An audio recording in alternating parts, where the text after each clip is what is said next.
Boa tarde, Campina Grande. Estamos de volta com JS, o Jornal da Shalom, na rádio que transmite a paz. Agora com o vereador Anderson Almeida, conhecido como Pila.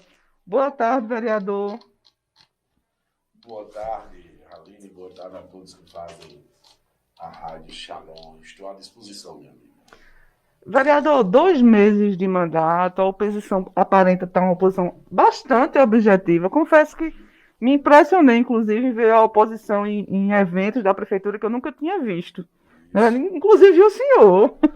isso. Eu faço questão de ir em alguns eventos quando a gente pode se utilizar desses eventos para a gente fazer as cobranças necessárias do prefeito e dos órgãos do governo, que muitas vezes não tem esse diálogo direto com o parlamento. Então, tanto para fiscalizar quanto muitas vezes para cobrar, se faz necessário a gente ir. Nós somos vereadores de Campina Grande, não somos vereadores de situação de oposição. Eu me afirmo ser de oposição, inclusive sou o líder da oposição. Mas eu não posso deixar de fiscalizar, por exemplo, uma coisa como a vacina. Como você vem acompanhando lá, a gente propôs uma comissão para acompanhamento, a Câmara reprovou essa comissão, mas aí eu, como vereador, não vou deixar de ir e de estar verificando realmente se o povo está sendo vacinado e a forma que está sendo vacinado. Você está gostando do formato, da logística que a Prefeitura e a Secretaria de Saúde montou para a vacinação, Pila? É interessante, só que ainda é um pouco elitizado, e eu falei isso ao secretário Felipe Reu, né? Aquelas pessoas que não têm carro, como é que ela vai chegar no drive-thru? Aquelas pessoas que muitas vezes não têm a informação chegando a ela, não têm acesso à internet, essa pessoa como é que vai se cadastrar? Então, a prefeitura, através dos seus PSFs, ela tem que saber onde é que está esse pessoal, onde é que está a população, e a gente precisa criar uma forma de chegar nesse pessoal que muitas vezes não tem a informação, não tem acesso à informação. Mas agora, no sábado, quando a gente foi lá no Campestre, funcionou, ficamos lá das 8 até, eu acho que acredito, às 13, 14 horas. A gente estava lá acompanhando e assim, independente de governo, independente de oposição e situação, o que a gente via era a emoção daqueles senhores acima de 90 anos que estavam sendo vacinados. Então é uma emoção muito grande. É uma conquista, né? Justamente. Me emocionei em vários momentos lá, pessoas com 105 anos, 98 anos, tomando a vacina, e tomando a vacina na expectativa de viver. Então, assim, pessoas com 90 e 100 anos, ainda na expectativa de viver e viver cada vez mais. E a gente vê muitas vezes as pessoas jovens jogando sua vida de toda forma em pessoas que já viveram muito e ainda querem viver mais ainda. Então, emociona muito esse. É um impacto muito grande a gente saber que a vacina é a única forma hoje que a gente tem de continuar vivo. Ô Anderson, e sobre o que foi que o secretário falou em relação a essas pessoas que não têm acesso à internet? Eles têm alguma medida? Os postos, por exemplo, eu moro na Palmeira, lá tem um posto que geralmente todo ano vai, visita minha mãe, faz toda Isso. a vacina. Ela sabe onde o cidadão está. Eles sabem, Eles ali sabem. pelo menos mapear na Palmeira. Ele falou alguma coisa sobre isso? Se esses postos vão fazer esse tipo de coisa, realmente vai ficar esperando a população ir até eles. Olha, a gente conversava isso com ele, acredito que foi na sexta-feira. Na sexta-feira a gente conversava, e aí o secretário ficou de colocar 50 pontos em Campina Grande. Nesses 50 pontos, a gente pediu até que ele pudesse antecipar para a gente levar para o parlamento, levar para a Câmara Municipal de Campina Grande, para a gente poder fazer uma divulgação em massa, para que a população ela saiba onde ela pode levar o seu ente querido e onde é que ela pode chegar a ir vacinar. A promessa é que são 50 pontos espalhados em Campina Grande, seja em associações, seja em postos de saúde, seja em escolas municipais, que também já estão previamente cadastrados no plano de imunização. Entendi. Ô Anderson, e o que é que tu tá achando desses 2 meses do governo Bruno? Rapaz, não é 2 meses, é um governo de continuidade, né? É uma continuação do governo, onde tem mais de 50% que ainda são os secretários que foram do governo passado. Então, esse governo a gente não pode querer avaliar 2 meses de governo, a gente tem que avaliar o governo que iniciou-se há 8 anos atrás. Então, esse governo que iniciou-se há 8 anos atrás, ele tem uma divulgação muito boa, até porque os profissionais são muito bons, ele tem uma divulgação boa, mostra muitas vezes o que não fazem. Né? Eu chamei o vereador, líder da situação, o vereador Alexandre, para que ele mostrasse as obras do governo Romero em Campina Grande que terminasse. A gente tivemos essa semana fazendo uma verificação, o povo ligando para a gente, aí eu convido, inclusive aqui no Face, na Rádio Shalom, onde a população tiver alguma reclamação, quiser pleitear, ela pode nos chamar que a gente chega para verificar a veracidade dos fatos. Nós trabalhamos para o povo, então 24 horas todos os dias da semana. A gente foi no restaurante popular fechado há mais de 8 anos, lá no Distrito dos Mecânicos, onde tem todos os equipamentos, abandonado tanto o prédio quanto os equipamentos para poder não dar alimentação ao povo, cerca de 2.000 alimentações dia. Então, quando a gente sai de lá, passa no Parque da Liberdade, onde é uma obra que nunca acaba. Né? Aquilo é uma obra que já inaugurou 3 vezes e nunca terminou. Essas são as obras do governo Romero. Inclusive, lá está sem energia. A população da Liberdade é bem prova disso. Lá não está funcionando. Entramos em contato com o secretário e também vereador, que é o secretário Dinho, para que a gente possa conversar diretamente com ele amanhã, a partir das 12 horas. Ele ficou de nos receber para a gente verificar qual é a solução que tem que ter para aquele Parque da Liberdade. Conversamos com o diretor de lá, Fábio, amigo, jogou bola, goleiro, um cara 100% gente boa. Não estou falando aqui, não são das pessoas que estão na condução, mas de um governo geral que precisa dar estrutura. Como é que você inaugura um parque e esse parque não tem estrutura de energia? Né? E assim é as obras do governo de Romero. Assim é a obra do governo de uma pessoa que quer se candidatar a levar esse tipo de serviço para a Paraíba. Eu acho que a Paraíba não quer esse tipo de serviço. A Paraíba se acostumou com obras que começam e terminam e tem utilidade essas obras. O Hospital da Criança em Campina Grande, todo mundo viu, no final do ano passado, sendo inaugurado. Inaugurado o quê? Uma fachada. É um hospital que não tem água, não tem energia, não tem projeto hidráulico, não tem projeto elétrico. Inaugurou-se ali na frente, ninguém sabe cadê essa marca, ninguém sabe onde é que está esse funcionamento. E a própria empresa que está lá não recebeu o dinheiro e saiu de lá. Então, como é que você inaugura uma obra que não se utiliza? Ou, se aqueles que duvidam que não se utilizam, eles possam me mostrar uma pessoa que foi atendida no Hospital da Criança de Campina Grande. Então, são obras que não têm eficácia porque são obras muito bem propagadas, inauguradas por várias vezes. As obras são inauguradas. Até você bota uma lâmpada, inaugura, tira essa lâmpada, no outro dia bota a mesma lâmpada de novo e inaugura. Como aqui já no início do governo de Romero, ele inaugurava as lâmpadas do poste quando botava LED. Montava-se um palco, gasta muito mais com a estrutura para inaugurar do que com o término da obra. E eu acredito que o governo Bruno, eu peço, e aí acredito que Bruno não siga nessa lógica. Se seguir nessa lógica, ele segue totalmente errado e uma maneira totalmente equivocada de fazer política para o povo. Não sei para o grupo, mas para o povo é totalmente equivocado. Anderson, sábado teve uma reunião com os setores econômicos e religiosos sobre as novas medidas de proteção contra o Covid-19.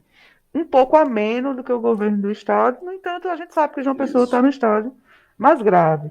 Mas você achou bacana, concordou com, ou acha que tem que ser um pouco mais agressivo? Eu acho que as medidas, quanto mais rígido, melhor nesse momento. A gente conversava com o próprio secretário de saúde, assim como alguns infectologistas e alguns profissionais da área.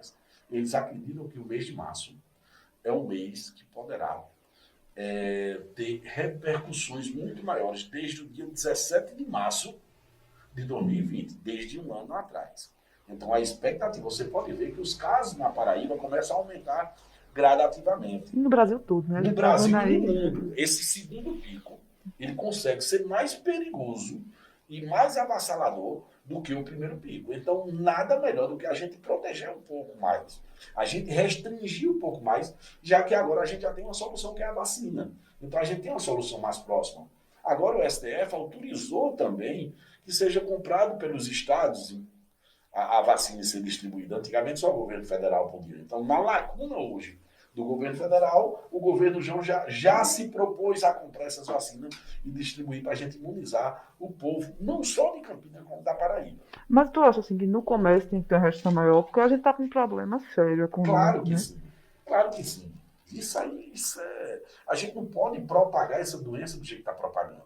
E assim, você entra em qual comércio, você entra, me diga os supermercados de Campina Grande que você entra, que hoje ainda estão aferindo a temperatura. Não existe, descansou, a população Hum. descansou. O povo descansou, então tem que restringir, tem que fiscalizar. Os E menores nenhum, iremos. eu acho. Não, iremos fiscalizar, podem ter certeza. Estaremos aqui nas redes sociais, que aí eu mando abraço. Ó. Tem gente até do Mato Grosso, viu? Aqui, ó. Mandando abraço aqui, Vladimir, abraços, saudade e muita paz para todo mundo. Carlão da UEPB falando aqui sobre o salário, sobre o IPC. Então, nas nossas redes sociais também o pessoal está aqui Cobrando, né? interagindo, Muito né? bem. E assim, a gente precisa fiscalizar. Então, a gente vai às ruas para fiscalizar. Já que o decreto ele não restringiu tanto, mas que as medidas sanitárias elas sejam totalmente respeitadas, porque senão a gente não aguenta. Morreu agora uma professora, faleceu de Covid, e hoje acaba de morrer um pai de um amigo nosso também, que faz 20 dias que perdeu a mãe. Então ela está destruindo famílias. Não é uma gripezinha. É verdade. Enganou-se quem acreditou que era uma gripezinha. Eu ia entrar no Sintab, mas já que você falou da professora, eu ia deixar o Sintab para depois, mas já que você falou da professora, vamos entrar no Sintab agora, Vamos né? embora. O Sintab teve quarta-feira na Câmara, Isso, né? uma tribuna livre. Uma tribuna livre, oposição e situação dividida em relação ao Sintab, né? Uns Com totalmente certeza. contra, outros a favor.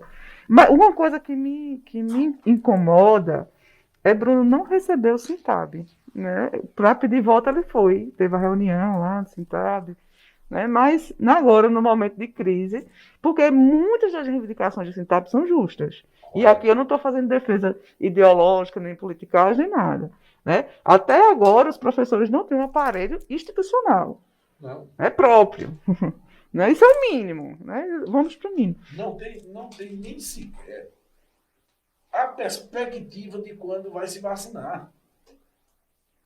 Não tem nem sequer as condições mínimas dentro de cada escola. Cada um pai de aluno. Claro que queremos que volte às aulas o mais rápido possível. Até porque Mas é desigual. é desigual. Né? Agora me mostre qual escola do município, creche ou escola, que ela tenha um aferidor de temperatura, que ela tenha álcool em gel para todo mundo, que ela tenha salas ventiladas que você possa ter um distanciamento social. Criança que aguente máscara. Que aguente máscara dentro dessas salas.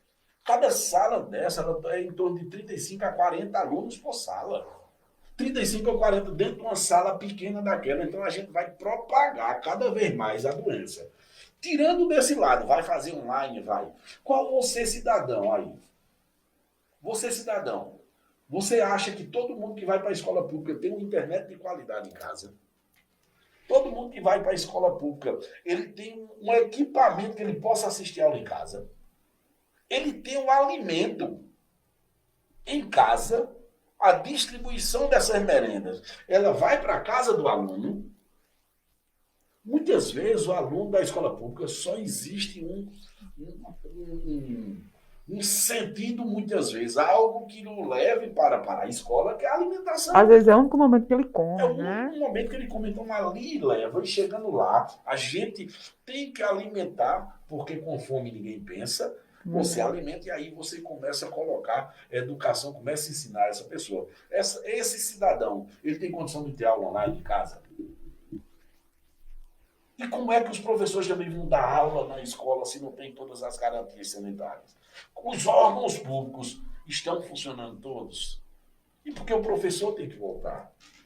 O professor tem que voltar e tem que voltar rápido. Agora, que o Estado, em sentido lato sensu, o Estado, que eu falo, é governo federal, municipal e estadual, ele consiga imunizar a população, pelo menos em torno de 70%, ou imunizar todos os profissionais da educação, que não é só os professores. Ô Anderson, você é o presidente de Direitos Humanos e Defesa do Consumidor, né? Da comissão. Servidor público. e do É uma servidor só. público. Né? O que é que a comissão já tem fiscalizado, tem em pauta, planejado para essa Hoje nós temos categoria? uma reunião à tarde com a presidente do Conselho da OAB, Comissão de Direitos Humanos da OAB, juntamente com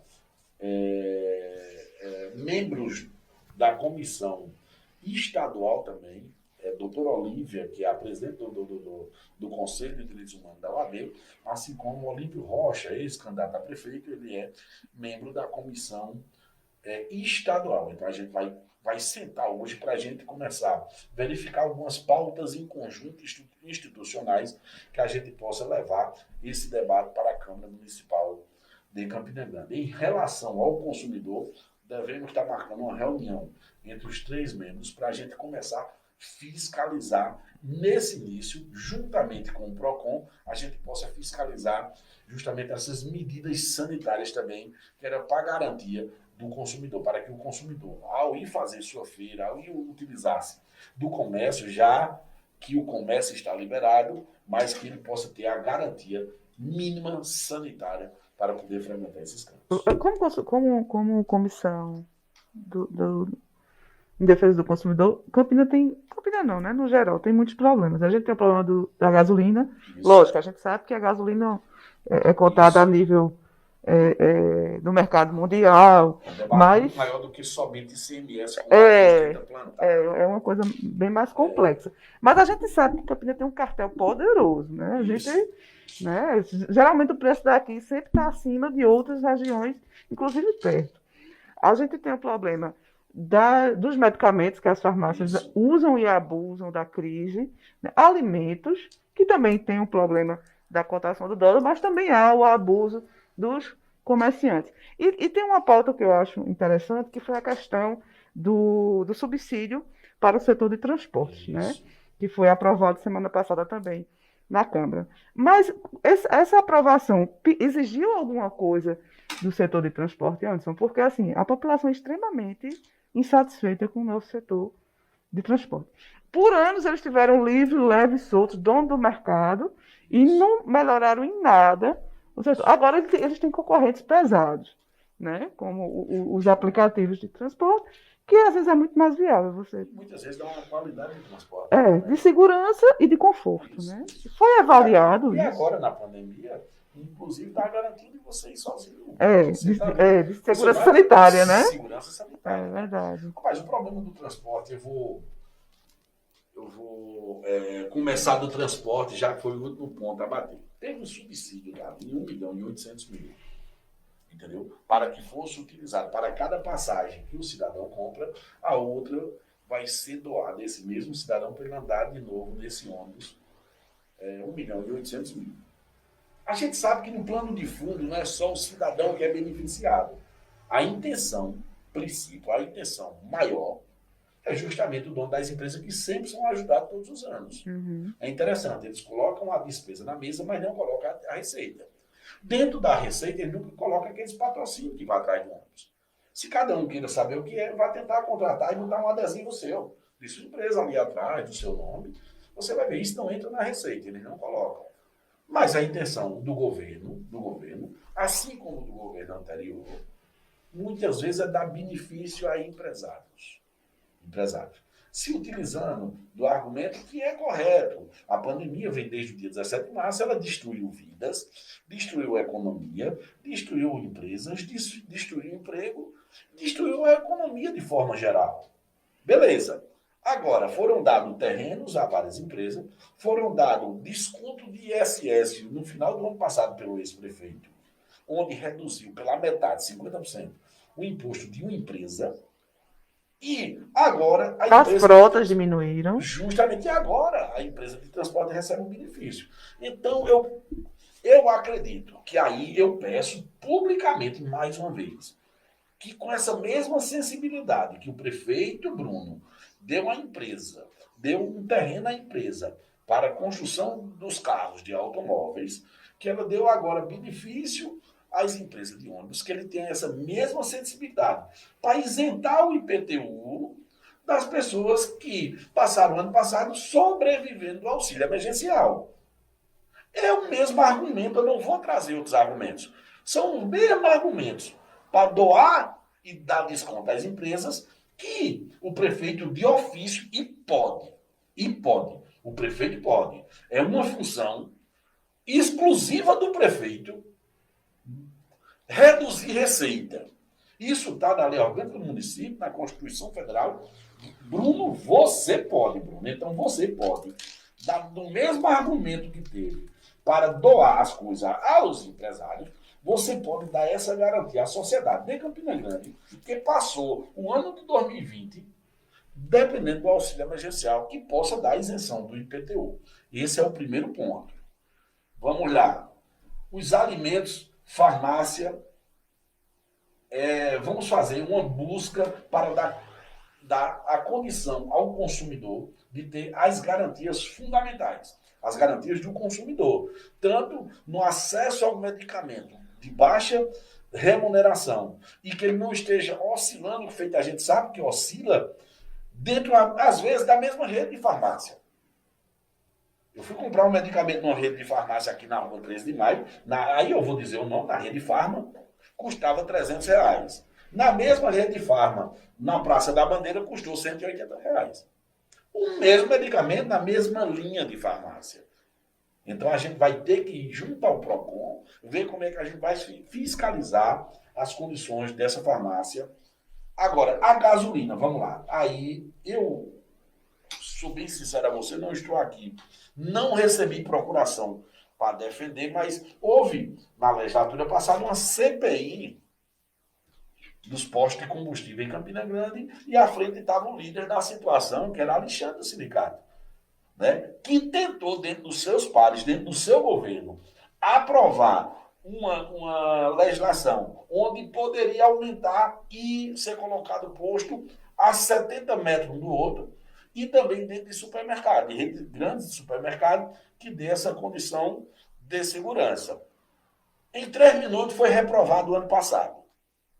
Nessa legislatura, a oposição querendo dar essa amplitude e não negociadas, ficamos e só foi aprovada agora com a presença da oposição. Mostrando que a oposição quer o crescimento de Campina e não briga individual de situação e oposição. Então aprovamos uma lei trazida pelo presidente da CPU, da É a CPI. mesma coisa com o terreno da onde, né? A mesma coisa. Claro que a gente vai fiscalizar. Nós concordamos com todos os argumentos sociais trazidos à mesa. A pandemia levou saúde, levou a economia, levou tudo. Mas a gente não só quer que doe às empresas e aos empresários. A população merece. Então, Bruno, mais uma vez, pense e se sensibilize, converse com a população. A população não tem condição de pagar esse IPTU. Quem viveu de auxílio emergencial em 2020 não vai ter condição de pagar IPTU agora em 2021. Mas ele já deu alguma resposta à equipe dele sobre isso? Não, ele estava em Brasília, né? Mas a gente deve ter o contato aí com o prefeito para ver se a gente consegue sensibilizá-lo, já que os empresários conseguiram isso, né? Vamos ver se a população consegue, né? É verdade. Ô, Anderson, parece que a dívida da Câmara foi solucionada, né? Assim, entre aspas. Mas foi tirado 14% do orçamento de vocês, eu fiquei sabendo disso. É assim, né? O que é que acontece? Essa dívida sempre existiu, né? Porque há uma briga agora do próprio grupo, começam a colocar toda essa dívida para fora. Mas essa dívida sempre existiu. Os outros presidentes sempre deixam o mês de dezembro para ser pago em janeiro. Deixa eu fazer uma pergunta, que aí é uma dúvida minha. Sério. Ela pode, porque essa dívida realmente não é de hoje, ela vem de outros presidentes de câmaras, né? Bem antiga. Isso diante da lei, ela pode ficar sendo acumulada e jogada por outra e jogada por outra? Porque a legislação tributária e a lei de responsabilidade fiscal, ela soma o acumulado durante 12 meses.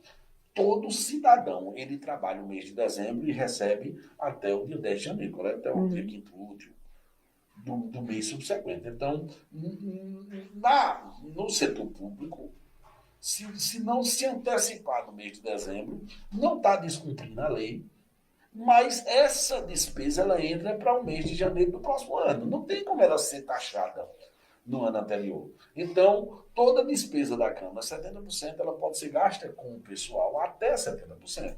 Então, quando há esse acumulativo, quando acumula e passar dos 70%, aí ele fere a lei de responsabilidade. Por isso que existe Então é a brechinha que a lei dá, porque isso justamente, já era para ter sido resolvido, vamos de já era mesmo, né? sempre.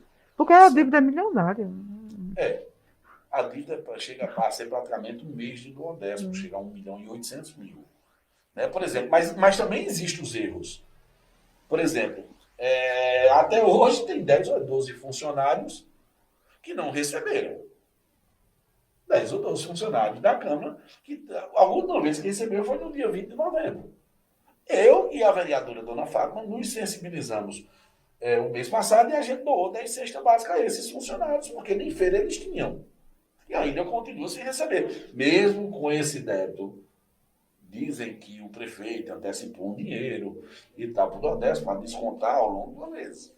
Né? Algumas coisas tem que resolver. Aí, esse Estamos dinheiro... dando realmente o tempo a Marinaldo, ao presidente Marinaldo, para que ele possa resolver essas querelas que vêm ao longo do tempo. Espero que ele resolva. Mas esses 14%, o que foi retirado, foi para pagar, porque o que eu entendi é que Bruno emprestou para 12 pagamentos. Exatamente, mas no final do ano tem que estar quitada. Justamente. E aí, de acordo com o presidente, ele vai ser pago a cada mês. Aí esse dinheiro vai ser retirado, foi diminuído. Foi diminuído das assessorias de todos os vereadores, inclusive do vereador, feito eu e a vereadora Ju e a vereadora Fátima, a vereadora Valéria, que não contribuímos para esse débito ao longo do tempo. Isso não foi justo. Totalmente justo. Totalmente justo. Não é um débito criado pela legislatura atual. Mas isso vamos debater mais um pouco e vamos ver com o Marinaldo qual é a melhor solução. Isso foi discutido então com o Marinaldo? Foi discutido com o Marinaldo, mas a maior preocupação nossa é mais com a população hoje que não tem vacina, que não chega vacina, que vai pagar o IPTU. Esse problema diminuir 14%, 20%, eu acho que não é o caso. A briga interna ou a administração interna da Câmara, ela tem que ser transparente para que a sociedade veja o que os vereadores realmente trabalham, porque a gente sai às 7 horas da manhã de casa e volta 2, 3 horas da manhã.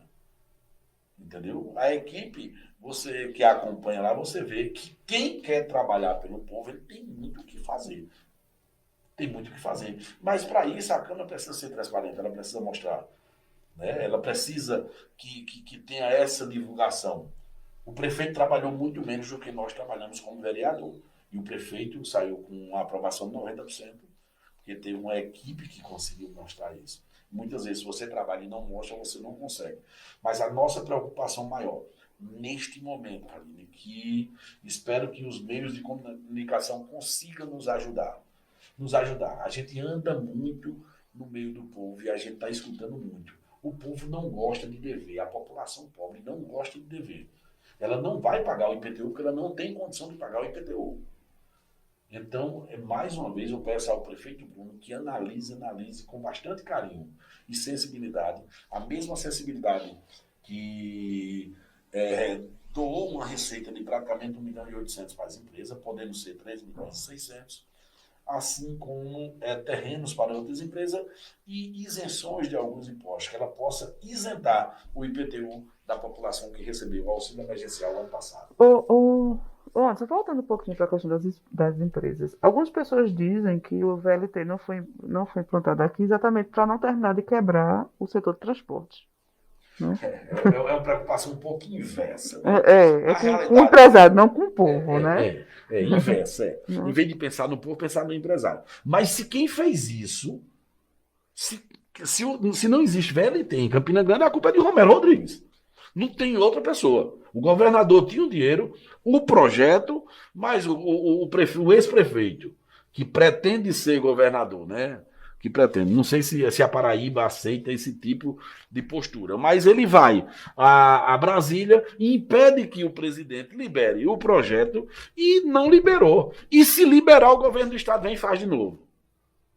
E aí o prefeito Bruno tem mais isso na mão. Se o prefeito Bruno liberar as condições, ceder, porque depende que ceda pelo menos para poder o governador fazer. Se houver um pacto, não precisa de dinheiro da prefeitura. O Estado faz. O governador disse que fazia e João é o governador que, quando promete, ele faz.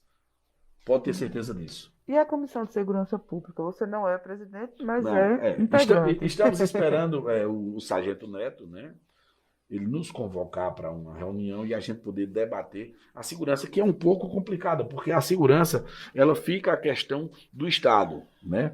A gente vai debater a segurança, a gente vai debater o quê? É a iluminação pública, ela precisa ver o funcionamento da praça e talvez, quem sabe, se a gente consegue debater o papel da Guarda Municipal. Se a Guarda Municipal realmente cumpre o papel que é para cumprir. Mas aí vamos esperar a convocatória do presidente, que é Sargento Neto, para a gente também dar nossa opinião e ver o que é que a gente consegue estender tanto na área de segurança pública quanto de ciência e tecnologia, que também faz parte. Ele um dia desse até subiu a tribuna falando da prioridade também da vacinação dos policiais. Isso. Cada categoria defendendo o seu, né? Mas a Com urgência certeza. é para todo mundo, né? A urgência é para todo mundo, né? Os grandes especialistas, o que é que eles dizem? Eles dizem que mesmo antes dos profissionais da linha de frete, as pessoas acima de 60 anos, ela tem um grau maior de mortabilidade. Ela morre mais durante o Covid, chega de mais de 60% a 70%. As pessoas que morreram eram acima de 60 anos. Então esse era o público prioritário. Mas os profissionais de saúde da linha de frente também não podiam ficar fora. Então começa-se por aí. Mas aqui em Campinas, essa semana, eu acredito que deve ter de 80 a 89 anos. Mas vamos lá, o governo federal falhou muito nisso, né? É um governo negacionista, ele não quis a vacina, não quer a máscara, ele não quer nada que seja para beneficiar a população. É uma lástima, porque o Brasil era referência em questão de vacinas, né? A gente tem grandes tecnologias. Mas a gente não se preocupa, a gente não. O presidente da República, ele não se preocupou em contratar as vacinas, né? Nem pessoal especializado, né? Ele faz uma propaganda para que não se vacine, que não use máscara, né? Então, toda essa política, eu acho que genocida, né? A gente chega a levar para a população. E olha, pessoal, mesmo que a gente seja contra, mas a gente no papel de político, a gente não pode ter esse tipo de discurso. Ele pode até não querer se vacinar. O cidadão, agora o político, ele não pode negacionar, porque isso se propaga de uma forma diferente e pode ter um dano muito maior. Por isso que a gente diz que é política genocida. Né? Já está acontecendo. Tem gente que não quer se vacinar. Com certeza. Gente morrendo por não se vacinar, né? Ou não usar máscara, né? Só tem gente fazendo confusão. Não pode, né? Aglomerando demais. Eu acho que muitas vezes o cidadão ele pode ter sua opinião própria e deve ter. Mas quando você ocupa algo público, um cargo público, você não pode responder mais por si. Você tem que responder por todos os ditames que é trazido à baila. Por exemplo, agora, eu sou advogado, eu não entendo, eu procuro entender algo da saúde, mas eu tenho que acreditar naquele profissional técnico. Eu tenho que acreditar nas pessoas que são especialistas. E eu, como vereador, eu não posso propagar algo que eu acredito individualmente. Eu tenho que propagar algo coletivamente, porque muitas vezes minha fala ela chega a impactar um ou outro cidadão. E quanto mais um presidente da República. Exatamente. Então, né? A última quinta-feira ele foi dizer que máscara deixa as pessoas infelizes. É um infeliz. Isso é o dita-me de um infeliz. Isso é um infeliz. E a Comissão de Ciência e Tecnologia? Estamos esperando tem alguma coisa? Então, até essa altura estão parados. Estão praticamente as comissões, é até bom. Mas também assim, né? É até bom para a gente começar a debater mais essas comissões. As comissões permanentes geralmente não funcionam na Câmara Municipal, que é totalmente equivocado e errado.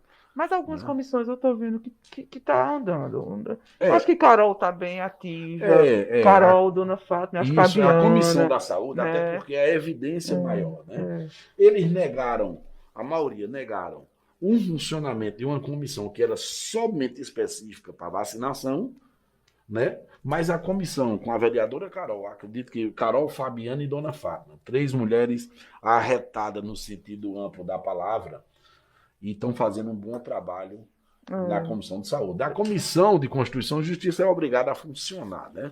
Porque senão para a casa todinha, a não ser quando é esse regime de urgência, As leis que vêm do executivo raramente passam pela comissão, porque ela vem geralmente subscrita pela maioria dos vereadores. A comissão da mulher também, com o Jô, né, ela já está movimentando, a Ginela esteve aqui e falou algumas proposições dela. Assim, porque também é a causa vai dela, depender, né?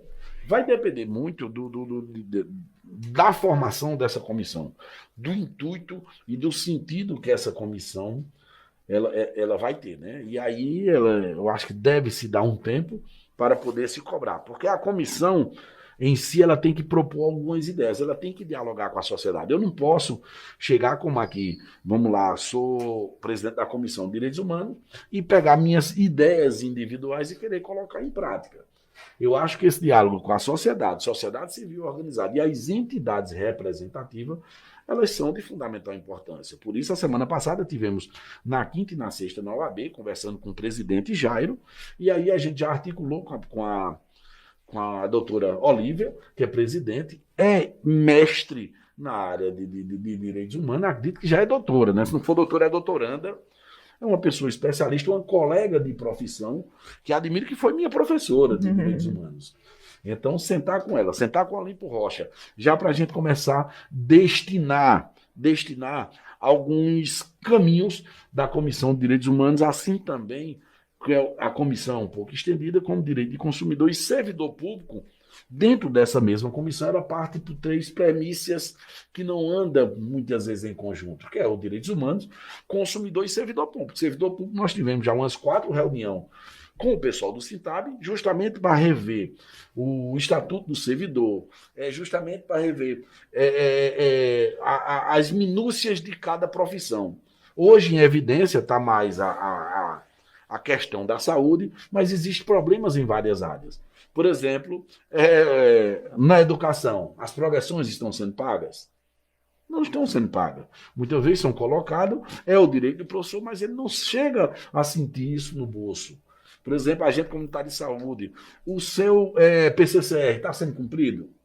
Nunca foi cumprido. Então, esse diálogo direto com os representantes do servidor, estamos colocando, dentro dessa mesma comissão, ela andar em 3 frentes: direitos humanos, consumidor e servidor público. Mas iremos fazer porque é o nosso papel. É o nosso papel. Quando a gente propôs ser candidato e representar você, cidadão, a gente está colocando a condição de trabalhar. E a gente não está ali para brincar. Vamos trabalhar e trabalhar pelo povo. Campina Grande, o que teria para trabalhar dentro dos direitos humanos? Eu sei que a população ela não compreende muito bem a função dos direitos humanos. Eu acho que é até um papel do vereador fazer a população entender. Porque a população, de um modo geral, acredita que direitos humanos é para defender bandido. Não, ela defende direitos. Né? Ela não entende ela defende direitos, o contexto. Ela defende direitos fundamentais.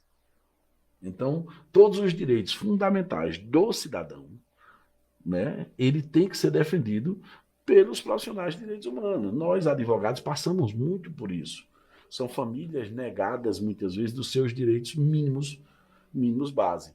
Então, junto com a OAB, junto com o Conselho Estadual, iremos visitar essas famílias, iremos passar a pautar, e que as pessoas passem a aprender que direitos humanos não é direito que defende bandidos. Né? Muitas vezes o parlamento defende, mas direitos humanos não defende bandido. Se engana, nós defendemos direitos. Bandidos, não. Estão querendo até botar a PEC da imunidade aí, né? Justamente. Então, o próprio parlamento quer defender bandido. Né? Bem, Carol, muito obrigado pelo carinho da sua presença aqui. Esclarecedora. Sempre às ordens, além você sabe, a gente entende que esse papel é fundamental. É justamente de dialogar, de vir, de propor, de escutar e de estar prestando conta daquilo que a gente faz. Porque muitas vezes a população não vê. Mas o vereador, quando quer trabalhar, ele trabalha e trabalha muito. E a gente está sentindo isso na pele. Os meninos estão aqui, ó. Né? Vai até uma hora dessa, a gente almoça 3, 4 horas da tarde. Mas quem me conhece, ele sabe disso, que a gente não ia chegar à Câmara Municipal apenas para ter passagem, para dizer que um dia foi vereador. Eu acho que a gente tem que chegar lá, propor, mostrar e defender os direitos de todos os cidadãos de Campina Grande, que foi para isso que eu me propus a estar. E eu agradeço a Rádio Shalom, agradeço a você, Raline, agradeço a todos os ouvintes, e estou à disposição. É um prazer sempre que convidado, estarei aqui para prestar conta, dialogar e dar minha opinião. Nem sempre vou estar certo, mas vou procurar dar minha opinião sempre. Muito obrigado, queridos ouvintes, pelo carinho da audiência de vocês. Espero vocês quarta-feira, se Deus quiser. Uma boa tarde a todos. Pessoal, estamos terminando aqui. Aí, quem quiser dar a sua opinião, vai aí nos comentários que a gente vai responder. Então, um abraço.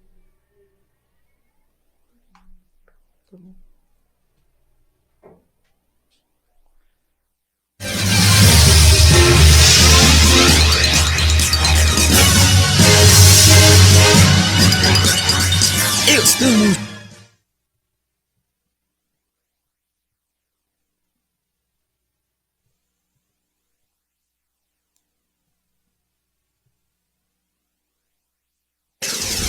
encerramos por hoje o JE